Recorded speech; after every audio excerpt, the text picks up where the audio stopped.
اعوذ باللہ من الشیطان الرجیم بسم اللہ الرحمن الرحیم۔ حضرات بسم اللہ الرحمن الرحیم کے ترجمہ مکمل ہو گیا۔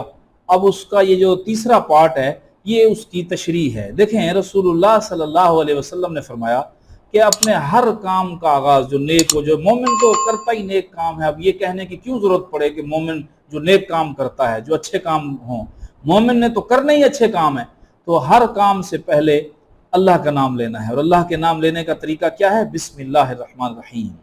اس سے فائدہ کیا ہوگا؟ اس سے 3 فائدے ہوں گے۔ پہلا فائدہ یہ ہوگا کہ جب آپ اپنے کام کا آغاز بسم اللہ الرحمن الرحیم سے کریں گے تو آپ کی ذہنیت درست سمت اختیار کرے گی، آپ کے کام کا جو آغاز ہے وہ صحیح ہی نقطے سے ہوگا۔ اور دوسرا فائدہ یہ کہ اللہ رب العالمین آپ کے اس کام کو نقصان سے بچا لیں گے، اس کام کا انجام ٹھیک ہوگا۔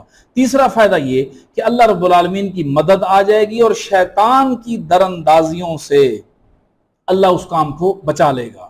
یہ 3 زبردست فائدے ہیں کہ آپ نہیں چاہتے کہ آپ جو بھی کام کریں اس میں نقصان نہ ہو، وہ کام ٹھیک ہو، اس میں شیطان کی دخل اندازی نہ ہو، اس میں اللہ کی مدد شامل حال ہو جائے۔ کہ آپ یہ نہیں چاہتے؟ اگر آپ چاہتے ہیں تو پھر رسول اللہ صلی اللہ علیہ وسلم کے فرمان کے مطابق آج ہی سے فیصلہ کر لیجئے کہ ہر کام کا آغاز بسم اللہ سے کرنا ہے۔ یقین جانیے کہ انہونیاں ہو جائیں گی، آپ حیران ہو جائیں گے، آپ کی عقلیں دنگ ہو جائیں گی۔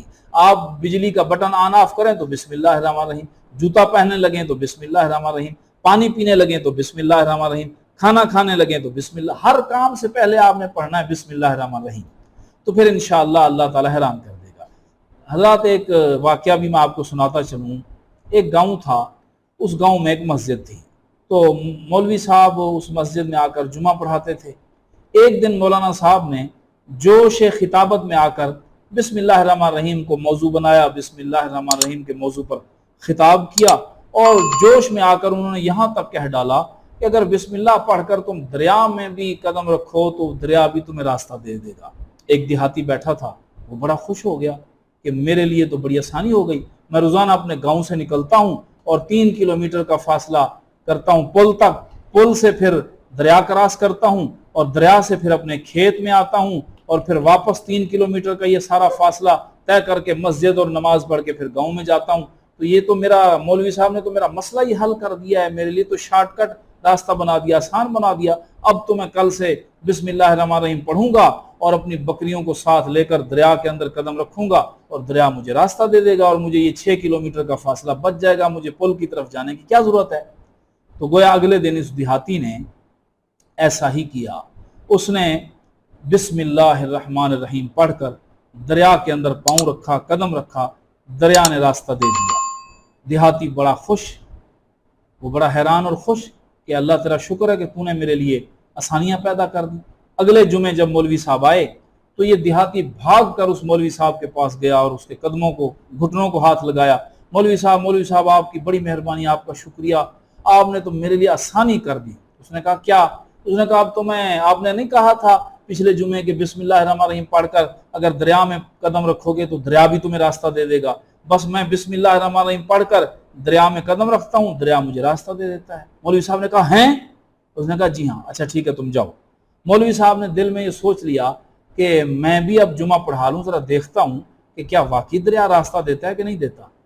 مولوی صاحب نے جمعہ پڑھایا، جمعہ پڑھانے کے بعد دریا کے کنارے پر آیا تو مولوی صاحب نے ایک بڑا سارا رسہ لیا، رسے کو اپنی کمر سے باندھا، ادھر ساتھ درخت تھا، درخت کے ساتھ باندھا کہ بسم اللہ الرحمن الرحیم پڑھ کر قدم رکھوں گا، اگر بسم اللہ کی وجہ سے میں نہ بھی دریا نے مجھے راستہ دیا تو چلو رسہ بندھا ہوا ہے، میں بچ جاؤں گا، رسہ مجھے بچا لے گا۔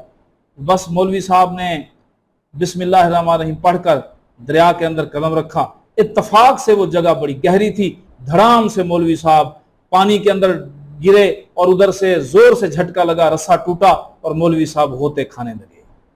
لوگوں یہ مولوی صاحب ہوتے نہیں کھا رہے، بے یقینی کی وجہ سے میری پوری قوم جو ہے بے یقینی کی دلدل میں ہوتے کھا رہی ہے، بے یقینی کی دلدل میں دھسی ہوئی ہے۔